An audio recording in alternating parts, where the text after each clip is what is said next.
let's start with a prayer. In the name of the Father, the Son, and the Holy Spirit. Amen. Heavenly Father, we praise and thank you for the opportunities that we have to work with young people in Catholic education. We know that it's a challenging job, a challenging ministry to be the leader of a school. And so we ask that today we are able to learn new ideas and new strategies for collaborative partnerships and networks that can help us with improvement of our programs and resources and help make our jobs easier and help make education for young people even that much better. Bless us and bless all those that we care about. In the name of the Father, the Son, and the Holy Spirit. Amen. So I'm going to turn it over to our two presenters. Awesome. Well, good afternoon, everyone. Father Tom, thank you so much for that great intro. I just want to introduce myself, and then I'll let my colleague Dan Ferris introduce himself as well. My name is John Reyes. I'm the Director of Research, Program Evaluation, and Innovation for the Roche Center for Catholic Education at Boston College. And if you haven't heard of the Roche Center, we are a center focused solely on Catholic schools within the Lynch School of Education here at Boston College.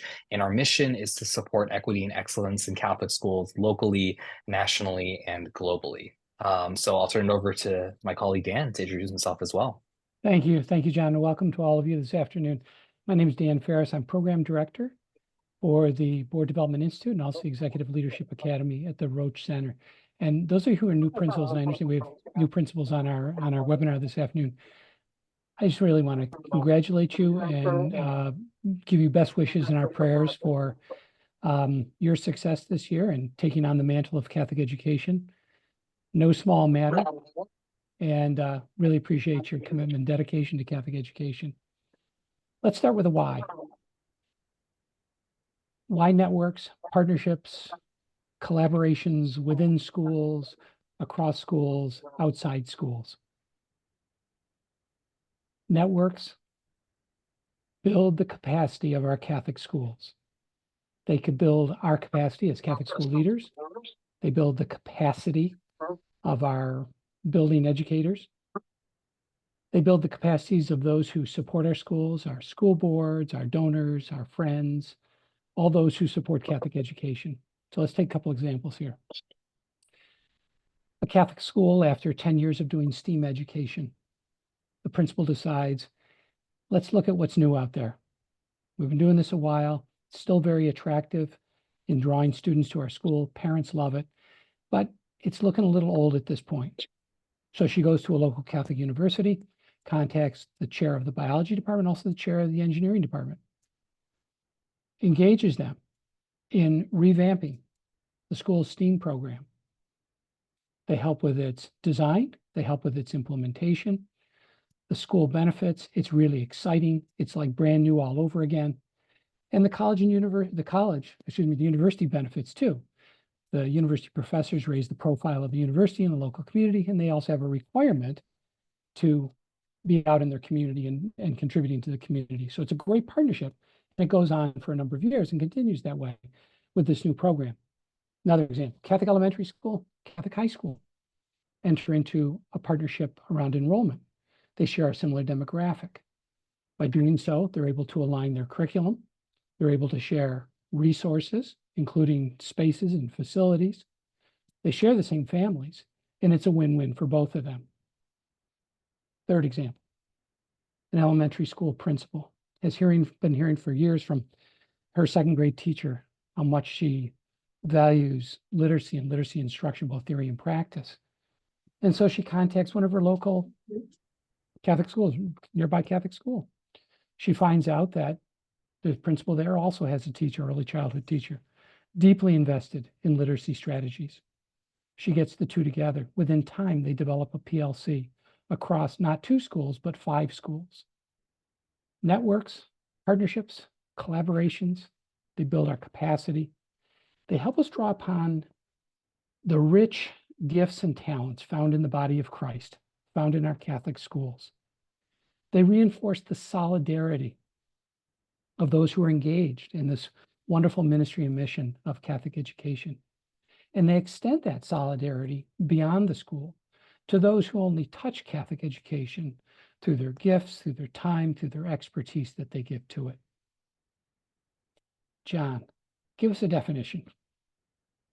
So what do we mean here by networks, right? So here's the very classic sort of definition of a network. And so a network can be defined as a set of actors, whether they're individuals or organizations, connected by a set of ties that might be formal or informal. It's a very broad definition of what we mean by networks.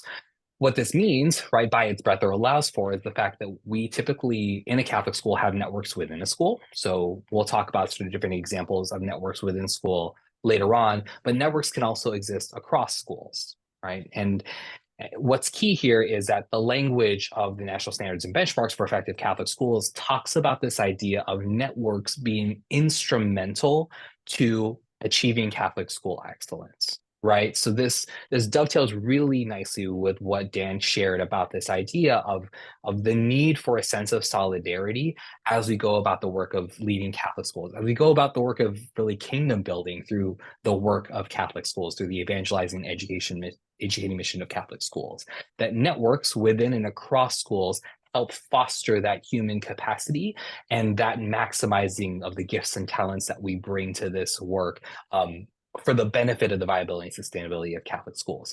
So our focus today really is going to be on identifying these features of effective networks of collaboration, right? So one of the things that we probably know through our time working in Catholic schools is that sometimes opportunities to network and collaborate are great, and sometimes they're really not great, right? So we want to distinguish what effective networks of collaboration do, how they go about their work, what characterizes them, right? Because as leaders, we need to be savvy about how we structure opportunities for networking and collaboration within schools, how we choose to opt in or opt out of opportunities for networking across schools, and then really thinking about how we drill down from those opportunities for network-based collaboration into sort of that space for local school improvement and that local school mission and vision. When we jump back into sort of our content here, we're going to dive in very specifically on this first piece on articulating the features of effective network collaboration.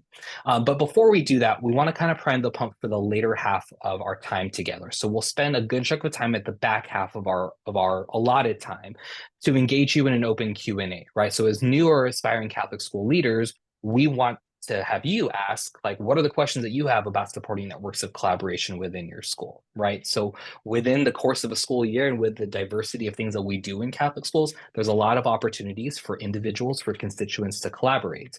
So what questions do you have? What reservations do you have? But also, what questions do you have about leveraging external networks of collaboration to support school effectiveness, right? So as a leader, we want to get you thinking about what are some of the questions you might have about how external networks factor to what you can do locally and internally at your Catholic school. Dan, did I miss anything there? I don't think so, John. Cool. So we want to prime the pump here and just know that at the back half of this conversation, we'll be tossing it to you to help stimulate some of the discussion using these prompts. We're going to do a little bit of formative assessment, a little bit of data gathering here. So if you look in the chat, you're going to see a link to a poll. And so if you could go ahead and click on that link. So it's in the poll here. And what I'm going to do briefly is share on the screen sort of this live poll. And the live poll really is going to be about sort of what you sense is your current experience of collaboration within, or networks of collaboration within your school and across schools. So if you could click on that link in the chat, and that'll take you to a page where you can respond to a poll. So I can see folks are responding to it now. The first question here is about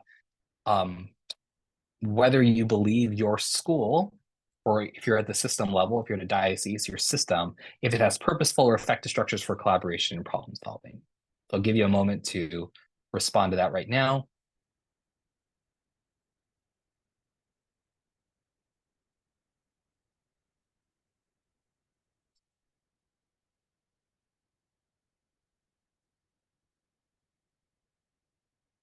Great, so we've got kind of more folks leaning on that strongly agree side. You have the disagree side. Okay, great. So here's my second question, and this really relates to collaboration and problem solving across schools. So when you think about your school, do you feel that your school has opportunities to engage in collaboration and problem solving with other schools? Or if you're at the system level, do you have a chance to collaborate and engage in relevant problem solving across systems? Fascinating. I know we've got a limited sample size. Dan, does this surprise you when you look at this? Or the previous question? No, I don't think so. I'd say this is fairly typical. Yeah. And I think one of the things too is when you have newer principals, you're less likely to have as many networks, partnerships established. Usually they come with time. Once you get your Right. feet under you, then you start looking outside your own school to see how you can increase its capacity through relationships and connections with others. Oh, that's a really, really good point, right? This idea that these networks of collaboration, effective ones, especially across schools, do come with that time and that experience of really identifying kind of what your school's needs are, right? Because that's going to be a driver when it comes to engaging in external networks of collaboration, which is like, we really want to think locally first about like, hey, what are we looking at our school site? What are our needs? What is central to our mission, our vision, and our charism? And then how do we have a community kind of around us that helps reinforce and support that? Good stuff. Great. Thanks for jumping into that and giving us a little bit of sort of foundational data. Really helpful as we sort of dive into these topics here. So let's talk first about what makes a network of collaboration effective. And so we'll be drawing from a number of different sources here as we unpack sort of these four key elements of effective networks of collaboration. One of the resources, and I'll be sure to drop the link in a little bit later, that you can refer to that really talks about networks of collaboration is our recently published monograph on governance and leadership. So NCA has revisited a series of monographs unpacking the four domains of the national standards and benchmarks for effective Catholic schools, the NCA national standards, as it were. And so you can access monographs. I believe it's the governance and leadership monograph and the Mission and Catholic Identity monographs for the most recently published monographs. You can access those monographs free with your NCEA membership. Those are freely downloadable PDFs. So we encourage you, if you haven't done so already, they are tremendous resources and tools to help make sense of these different elements of the standards and benchmarks for effective Catholic schools, and to look at examples and to have reflective prompts and to really think about how we can implement these different practices. So there is a chapter there that's solely focused on network of collaboration that is worth checking out that we'll integrate into this presentation.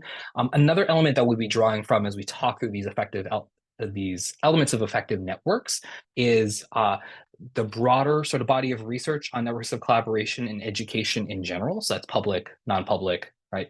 Charter, Catholic. So there's great examples of high leverage practices across sectors, but also as a center, we've recently engaged in a study relating to networks of Catholic schools specifically. And so some of the quotes that you'll see here are from leaders of networks of Catholic schools, either regionally or nationally, that's drawn from some of our own research here. So let's dive in. Let's talk about these four elements of effective networks of collaboration. The first one is this idea of strength of purpose. And if you look at sort of that description of strength of purpose, I really think compelling and shared are the key words here. It needs to be worth people's time. So if you're thinking about internal networks of collaboration within your schools, right? How are we effectively as leaders communicating the purpose for convening across different groups? If we have grade level teams or PLCs, right? Or department meetings, for example, right? Like we need to be able to effectively and compellingly share what the purpose is for that gathering, right? Simply having like common characteristics is not sufficient, right? So we want to say as a group, there is a reason for us existing that not having the group would not fulfill for us otherwise. And making sure that that rationale, that purpose is shared amongst individuals or amongst constituents within a network is really important, because if we have inconsistencies in the way in which people see the purpose of the network, it inevitably impacts the way people engage in the network. Right? So let me just reiterate that again. If we're inconsistent in what we believe about the purpose of the network, we tend to be then inconsistent about how we engage and contribute to the network. And that inconsistency and that sort of inequity, so to speak, right, of how we engage in the network tends to detract from the quality of that network. Second element here is this idea of structures, processes, and protocols. Time is a limited resource no matter what Catholic school context you're in, right? Every Catholic school leader, every Catholic school system leader will always be constrained by having a limited amount of time to do an inordinate amount of tasks and processes and responsibilities, right? So how we maximize time and structures and spaces for these networks of collaboration to operate is so important. And when we have good structures and processes and protocols for maximizing human capital, for engaging people in networks of collaboration, they're a multiplier of the human capital that's involved and gathered in these networks of collaboration. But the inverse can happen, right? If we gather people together in these networks of collaboration and we don't have these effective structures, processes, and protocols, they are a limiter of that shared human capital, right? We might actually reduce sort of the outcome of what could happen together because we're so ineffective in our time together than if we like just went and did things on our own, right? So good structures and processes and protocols for guiding these spaces of collaboration are so important. Third element here is this idea of commitments and defined roles, right? So this is one level below this shared purpose, right? So we might have a group of schools that are all into classical education, right? So we believe that classical liberal education is core to what we do, to the evangelizing educating mission of Catholic schools. But the next level below that is, if I'm a school leader in a network like that, I need to know what's my responsibility. What are my privileges within this network? What do I owe to the network? What does the network owe to me? What do I owe to other people within the network? And so those clearly understood roles and responsibilities ensures equitable engagement between the different members, right? So it does relate to sort of that purpose piece. It relates to that structure and processes and protocols piece. It is very much sort of this personal accountability and responsibility that feeds into that shared space of a network. And finally here, this fourth element that we talk about, and we talk about a little bit more detail in the monograph, is this idea of a shared repertoire of resources. It's an idea that comes from this theory of communities of practice that Wenger has written about extensively. And when we talk about a shared repertoire of resources, this is, in other words, the network's way of doing things that belongs to the network, right? So if I'm in a network of STEAM schools, right? Like our shared repertoire might be like, hey, here are the instructional moves that we tend to do. Here's a curriculum that we tend to use. Here's the way in which we systematically analyze assessment data. Here's the way in which here are our shared beliefs about intervention, about tier 2 and tier 3 intervention. Here are beliefs about parent engagement and involvement. And so the shared repertoire then comes out of the network of collaboration. We have different actors coming together for a shared purpose with individual roles and responsibilities, and the shared repertoire emerges from that as a result of those networking activities. I'm going to turn it over to Dan here to talk about these different examples and specific considerations for networks of collaboration within schools and networks of collaboration across schools. Yeah, thanks, John. And this is really an opportunity for each of you on the Zoom here to think about your own school. So when we're looking at within a school, we're talking about like a micro network, right? Unless you have a very large school, in which case you could have many people involved in some kind of collaboration, even distributive leadership practices, team building, even team teaching. So think about what can you do in your school so that every one of your professional educators, your teachers, your staff are somehow engaged in meaningful collaboration with another educator, with another staff member in the building.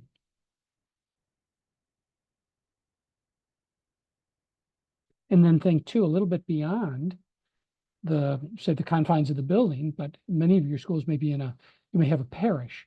Are there members of your parish council who have talents that could be brought to the school or expertise? Not in their capacity as a parish council member, but they're already there. They're engaged in the parish. The school is part of the parish. Could they be contributing in some way to support your school? What about a board member? Again, not in their board member capacity, but because of certain talents and abilities they have within this community of your school. And keep in mind too, of all the principles John just laid out, particularly at the school level, there's moments of collaboration, and moments of collaboration are they're the beginnings, but they have to be incubated. They have to be brought together. They have to be really formed. You want to make sure that whenever there's collaboration among the educators in your building, your teachers, staff, that it's not just something you're imposing upon them, but rather it's coming from really from the bottom up, or it's meeting in the middle, where you're recognizing, you have your ear to the ground, you're hearing the professional development needs of your faculty and staff, and you're saying, hey, I think we could do this together. You two are interested in the same thing. Let's see if we can work together for your interests in creating a partnership here. And again, things can be as informal as a conversation over a cup of coffee, or they can be very formalized. Let's talk about networks across schools. John, you want to advance our slides there? Great, thanks. This is where there's a lot of richness in it, but this is also where oftentimes it really is a matter of engagement with principals and principals, well, heads of schools, talking to other heads of schools, because they have a particular need. So you may have a need to serve the students in your school with special needs in a better way, but it's not an area you're real familiar with, and yet you're getting a lot of pressure to provide some leadership in this area and make your school more inclusive. Find another principal in your diocese or archdiocese who's had experience in this area. Put together a group that meets either by Zoom or in person once in a while. Talk about best practices. Talk about your admissions processes, screening processes, support processes, outside resources you're bringing to students with special needs. Create a network and a partnership. You might have admissions directors, and you may want to, increase the number of students from our Latino families. Work together with other schools. And of course, you also have all these networks, and John mentioned this a little bit. There's many networks today of schools. You have classical schools, you have San Miguel schools, Cristo Rey schools, you have the Duke and Altum schools. The list goes on and on. There's probably a couple dozen networks of schools that are out there. And if you're saying to yourself, gee, this is really the direction I feel like we're going as a school, you don't have to go it alone. There's other people out there whose primary interest is to join with you in sharing best practices, to walk the walk with you and figure it out together. I would also say, for all principals, I've heard for many years the value of belonging to the local Chamber of Commerce. It's a great way to come in contact with other people. Typically, chambers of commerce have people who are in the business world, but Catholic schools need people in the business world, and they need people who know marketing. They know people who know communications, and this is a great way to connect with them. Let's go to the next slide.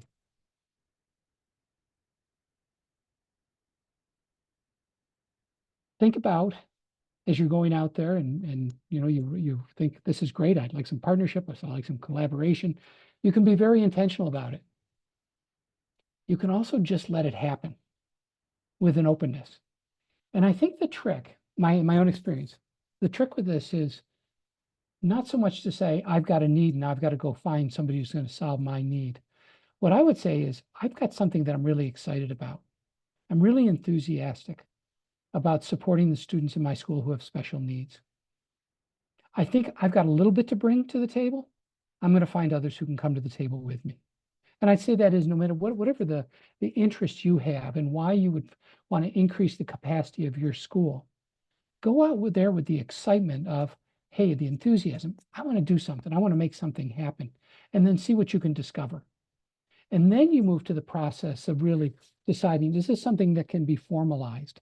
Is this something that, really has that shared understanding and compelling purpose that John talked about? And then you can also think about, is this something that we're just going to do informally?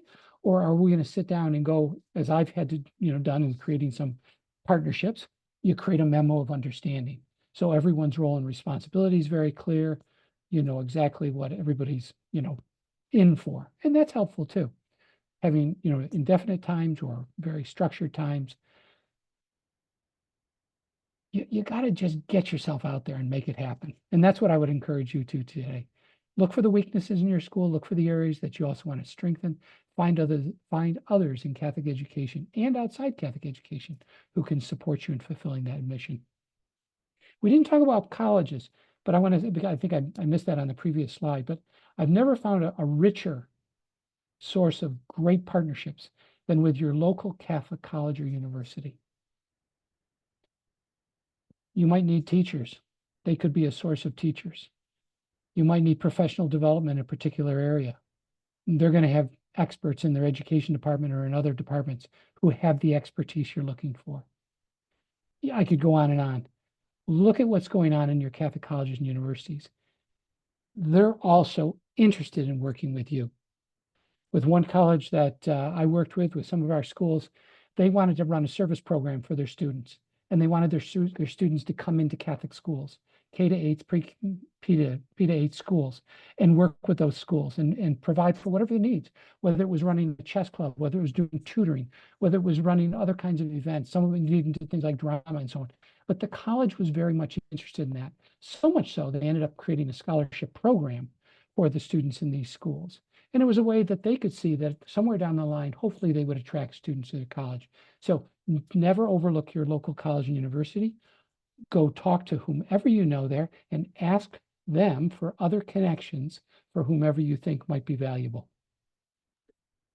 John? I would say we're probably a little biased in that, seeing as we work for us at a Catholic center within a higher ed institution. But I think too, and I'll keep this slide up for a little bit here, but I think it's also important for schools that might be a little bit more geographically isolated. So if you're in a more rural area, if you're in a smaller diocese, if you don't have a Catholic college or university within your state or university, right? Like these spaces for national engagement are so important. And there are many of our Catholic universities that engage on a national scale, of which we're blessed to sort of be within those ranks, that are excellent partners, not only between the university or the institution of higher ed and the school, but between other schools kind of working with that same university. So just something to kind of think about there, but also to acknowledge there's definitely a little bit of bias on our end. So we love working with Catholic schools. We love convening Catholic schools as part of our work.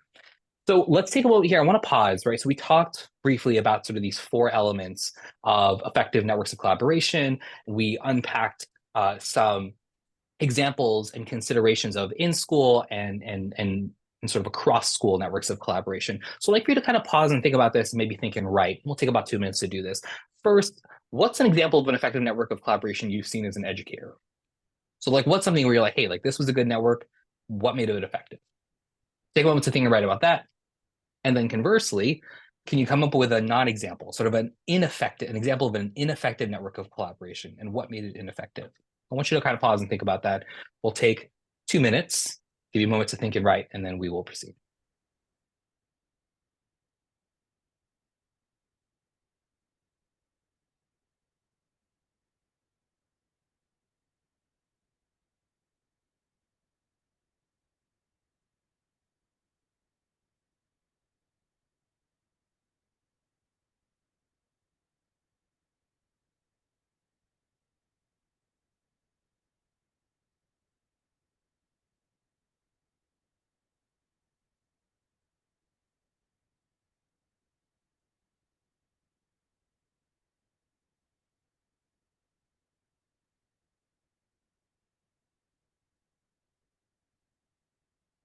Yes, and by the way, if you feel called to share it in the chat, absolutely do. Valerie, thank you so much for sharing that. That's awesome, and that's a great example of an effective sort of maybe two or three member network, right? Like of you and your LEA, and like what a fantastic way to have sort of the shared purpose and interest in supporting the needs of students. That's awesome.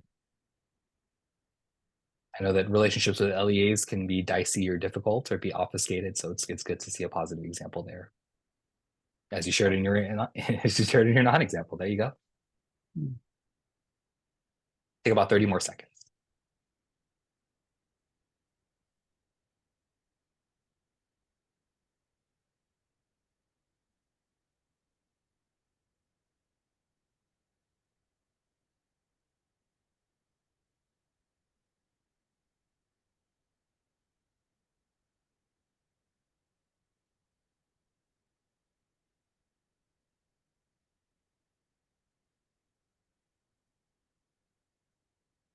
Great. So I want you to hold on to what you wrote and reflected and what surfaced for you as examples and non-examples of effective networks of collaboration. Because we're going to jump to the second objective here. And the second objective is about how leaders can leverage effective networks of collaboration. I mentioned earlier about this idea of time being such a limitation for all schools, right? So setting aside resources, setting aside sort of local community and societal context, time is always a concern for leaders, right? And how you use that time effectively, how you budget that time, what you do within the time is so crucial. And so as leaders, especially for opportunities for in-school networks of collaboration, like we have this really amazing, but also a really sometimes difficult opportunity in terms of how do we structure and leverage these opportunities for collaboration within networks. And so we're going to go through kind of this idea of time, talent, and treasure, right? These are sort of three sets of considerations for leaders to think about in leveraging or making use of networks of collaboration to support the school's mission and vision and charism.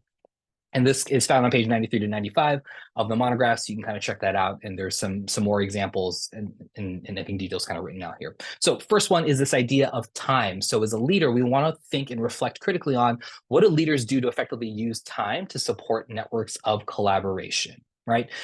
One of the common things that I see high leverage leaders do in Catholic schools is they are savvy and smart about how they use their time throughout the day to create opportunities for shared preparation and collaboration. So teachers have preps. Preps are valuable. They are like gold to a teacher. But are we strategic and smart about how those prep times are allocated between individual prep and shared collaboration? Thinking also within that, right? Like, so when you have those times set aside, whether it's individual prep time or grade level or department prep time, or if it's faculty or staff meetings, right, across the whole school, how are we structuring those opportunities for engagement? Do we remove the administrivia, right, the reporting out of like, hey, this is what's going on, this is what's on the calendar, and do we really maximize the time that we have towards collaborative problem solving, towards sharing of resources? And there's great research from the National Center for Time on Learning. They published two different kind of white papers or resources in 2011 and 2014 that talks about how time expanded schools impact student achievement. So their research, and again, this is from the National Center for Time on Learning, what they found was that doubling the share of non-instructional time for educators led to expanded access for teacher learning opportunities that then resulted in dramatic increases in student achievement. Right. So we're always trying to find kind of like, hey, what is the thing that's going to move my community, my students, my families from good to great when it comes to the formation of students as whole persons? And a huge deal of the magic is how do we spend that time when we're not in front of students? How do we spend that time in effectively collaborating and problem solving and reflecting? And then what is sort of the transference of that process from collaboration in these networks to what then happens when we're engaged in the work of evangelizing and educating? Good. When it comes to talent, I want to focus on really that little bullet there on equitable participation engagement norms. You'll find as a school leader that you have certain members of your faculty and staff who are always gravitating toward partnerships, collegiality, cooperation, networks, both in the building and out of the building, and thrive on it. And if they could, they'd spend all their time on it. And that's a very good thing. But what's really important is that they be developed, right? And developed in a way that they expand their gifts, that they expand the talents that they have, not stay just in one particular strength that they have, although it's valuable to the school, but that they be given opportunities with networks and collaboration to expand their profile of talents and abilities.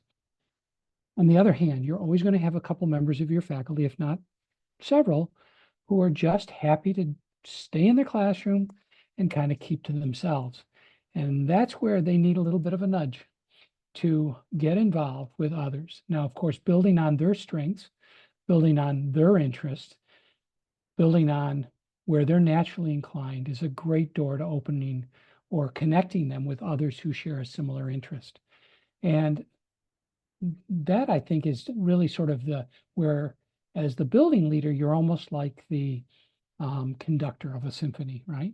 And you don't want the percussion section to be too loud and the string section not to be loud enough or not. You really work with your faculty to ensure that talent is developed really equally or as much as possible across the entire faculty, and finding each one into a partnership or a collaboration or a network where they're comfortable and they will develop their own talents.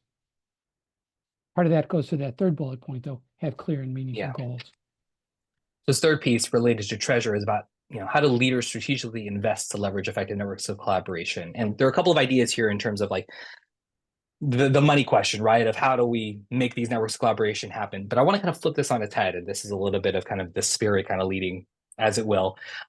But one of the things that I would suggest to sort of reflect on and almost really advocate for as either an aspiring leader or as a new leader in a Catholic school is this idea of, if you're in a network of collaboration within a school or across the school, and this is really thinking from the perspective of being sort of a member or a participant, is that if you're taking that time and if you are contributing your talents and your gifts to that network, expect to be formed.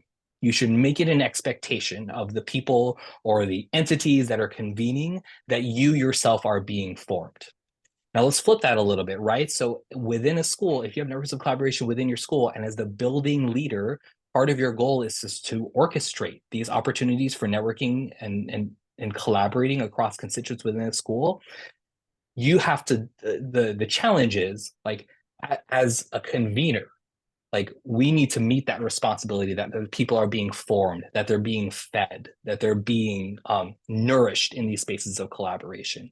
And so conversely, if we are choosing or discerning opportunities for our school or for our community or for our educators or for our students or families to engage in these networks of collaboration across schools, it is fair and it is totally the right thing to do, to expect and to use that as part of your discernment, to expect that if you're going to engage in networks of collaboration, that you're being fed, that you're being formed, that you're being nourished through that.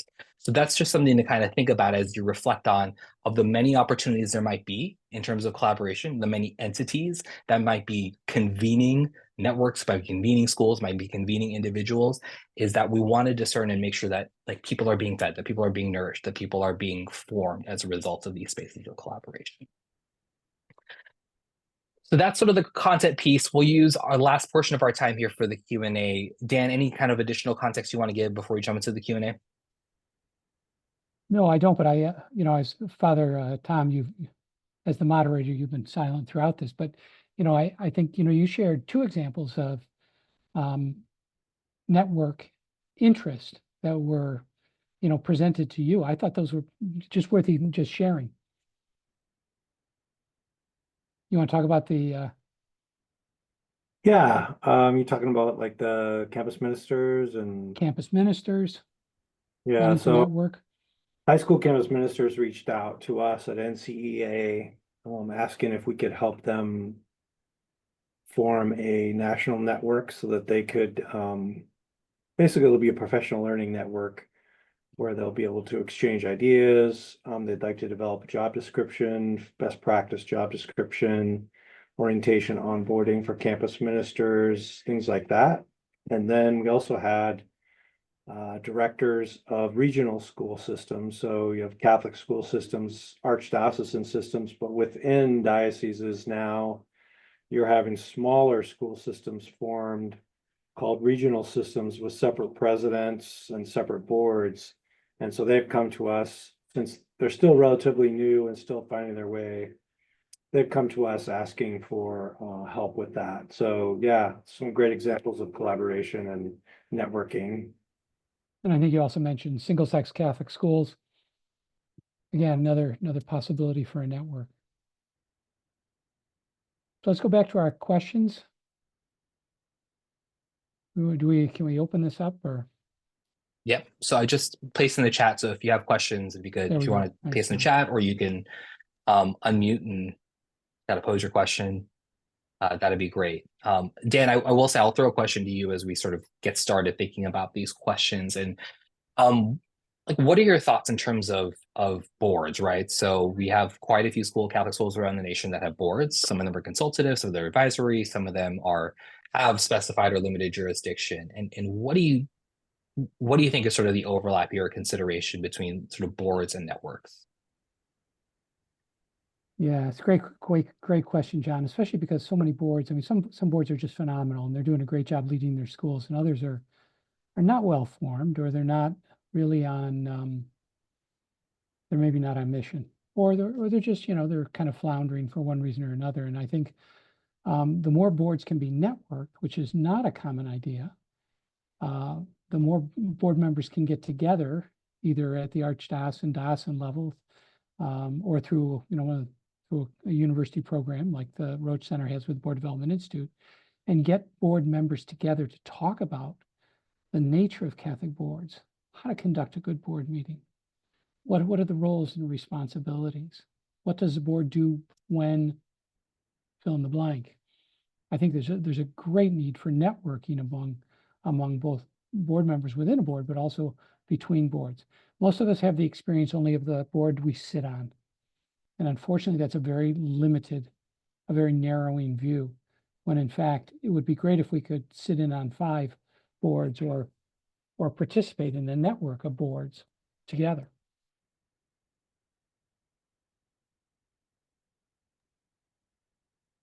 Yeah, that's fantastic. I mean, that's probably a great reflection point for us, right? If we're a new leader at a school site, right? We might even sort of do like an inventory or reflection of the different constituent groups within our school and think about like, hey, does every constituent group in our school have an opportunity to network with the similar constituents in other schools, right? Do our teachers have opportunities? Do our ADs have those opportunities to network? Do our coaches, right? Do our boards have those opportunities to engage in networks of collaboration across schools? That's such a really great point, a great exercise for leaders. But I think what you paint is such a compelling vision. Do we have any pressing questions from our participants? I'll just reiterate what I put in the chat. If you scroll your mouse across your video image, you'll see a little button, a blue button that comes up that says unmute. So then you could ask your question or talk, whichever you'd like to discuss.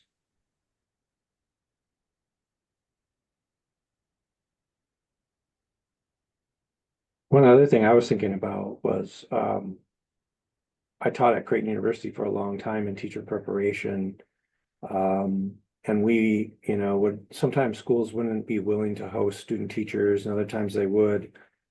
When I was a high school principal, one of the best teachers I ever hired was somebody who came to me from Chadron State College, teacher college, and he was a student teacher in our building. I'm like, I'm going to hire this guy. And eventually he replaced me as principal when I left. So it was a great hire. And when you see those really outstanding student teachers, you can make an offer, or sometimes people even say, if it's a public school system or a Catholic school system, we don't have an opening in this building, but you can network and tell other principals about the person and get them hired within your system. So there's a lot of positives in hosting student teachers. I know sometimes the actual teachers that have to do the hosting don't like to do it every semester, but it can be a really good thing.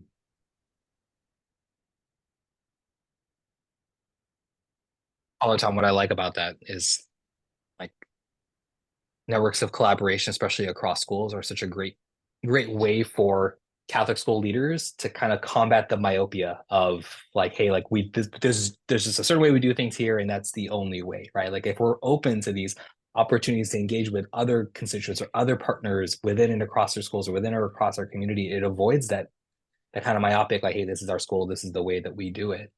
That I think is so essential, not just for the purposes of like innovation and sustainability and viability, but it's also a way for our schools to be rooted in this idea of service to the common good, right? We see that we don't exist sort of in a bubble. We're not a solipsistic bubble. Like we exist in sort of these communities, and often these communities, right, whether they're explicitly or distinctly Catholic or not, right, like there's an opportunity for that exchange that helps deepen our mission. Yeah, I'll close out with one last example, and I think maybe in the interest of time we wrap up. We're always happy to take questions. You can email us, of course. But so just in the last couple of months, I've been with some Catholic educators in our local archdiocese, and these are principals of schools that are committed to pre-K to 8 education. A number of other schools in the archdiocese have lost their 7th and 8th grade programs to local high schools that are interested in building their enrollment, and they see themselves as, these elementary schools really see themselves as a declining species among Catholic schools. and yet they feel passionately, strongly about the value of a K-8 education. And I've said to a couple of them, I said, you should just come together in a network or league of Catholic pre-K to 8 schools and share why it's so valuable to have a pre-K to 8 school as opposed to a pre-K to 5 or a pre-K to 6. And what is your rationale? Why do you exist?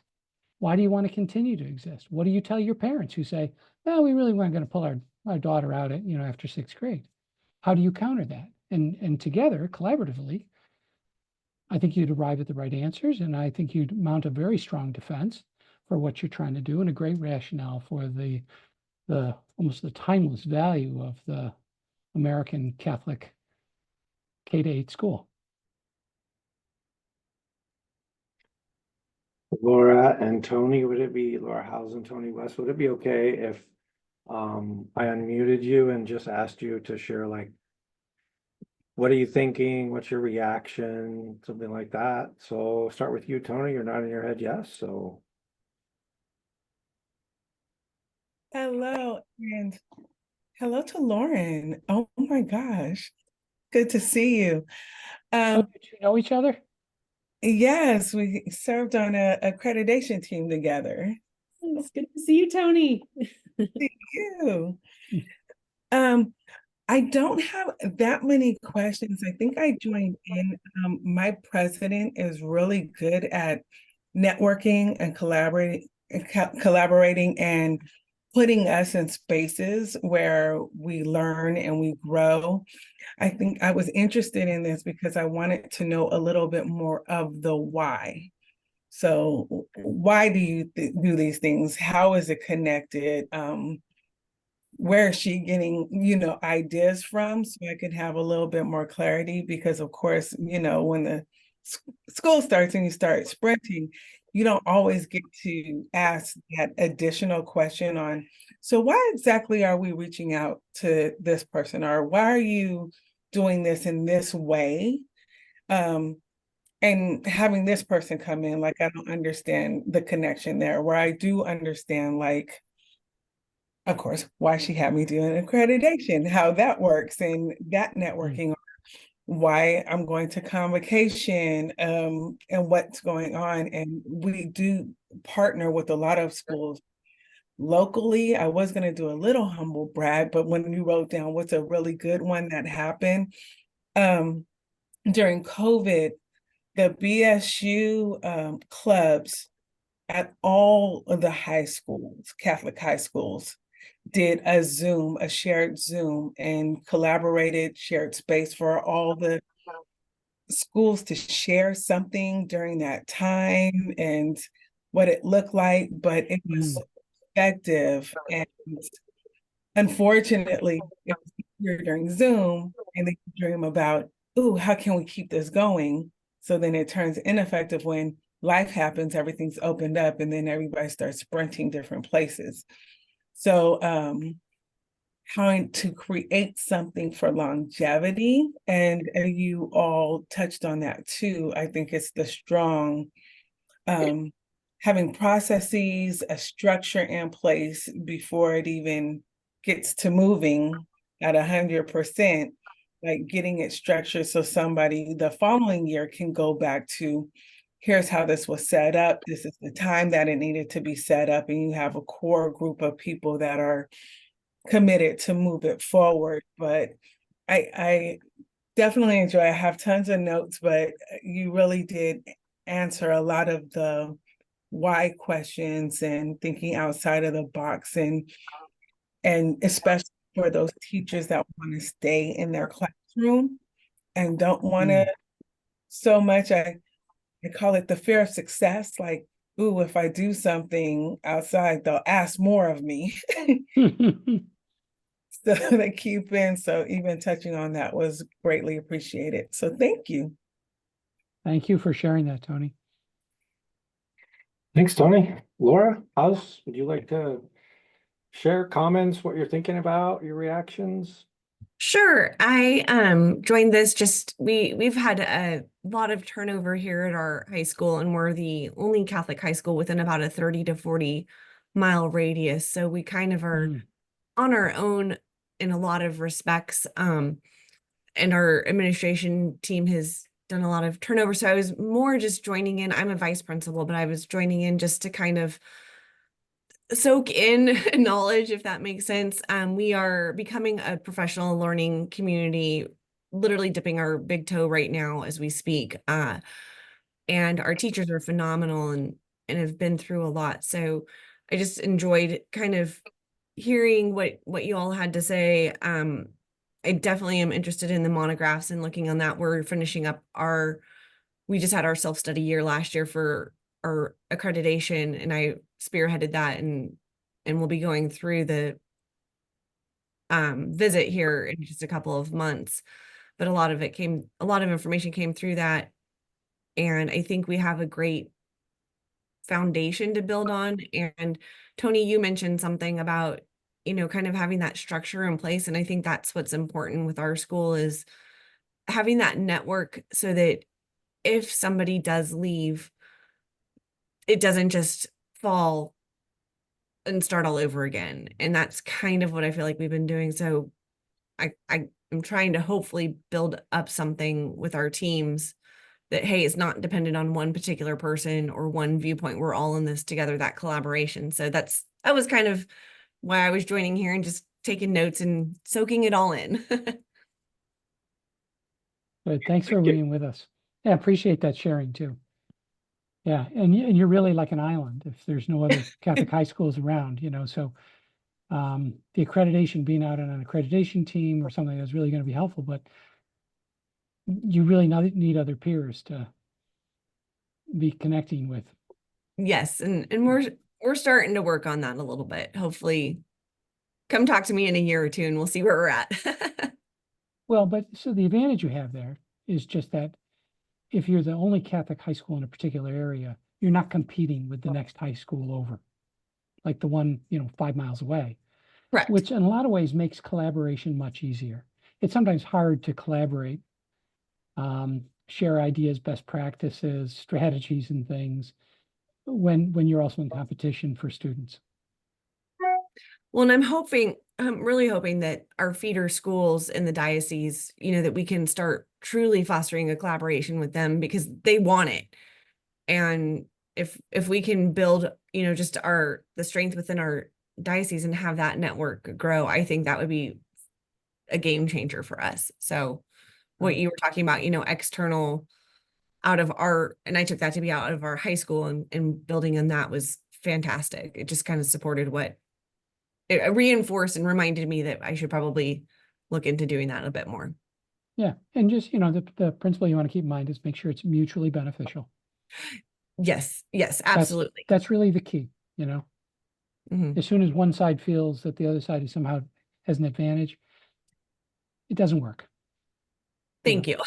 Sounds but good. It's much stronger when the two of you working together. I mean, it's the idea of, the sum is greater than the whole is greater than the sum of the parts. Yes. When everybody benefits from the collaboration or the partnership. Mm-hmm.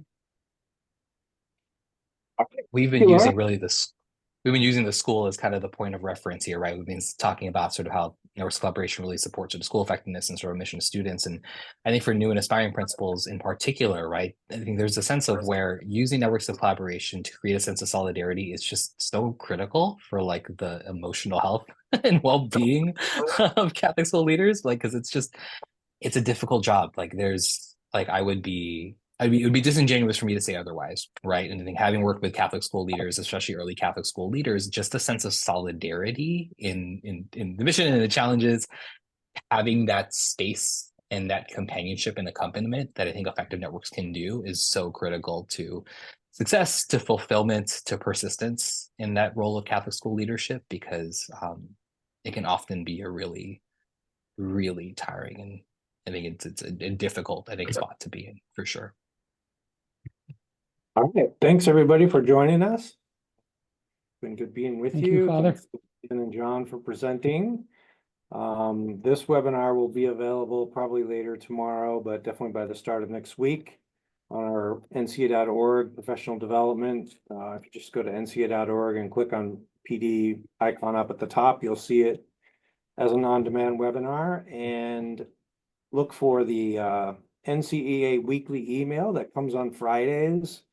If you're not getting it, check your junk mailbox or your spam box. You should get an email from us every Friday that lists a couple webinars and a couple blogs and things like that that you might be interested in. Laura, did you have a question? No? Okay. No, I was doing the applause, like, thank you. Oh, okay. I just saw your hand come up and I thought maybe it was raising your No, hand. it was the clapping. Okay. All right. Great. Great. Thanks to everybody. See you. All right. Thanks so much. Thanks, everybody.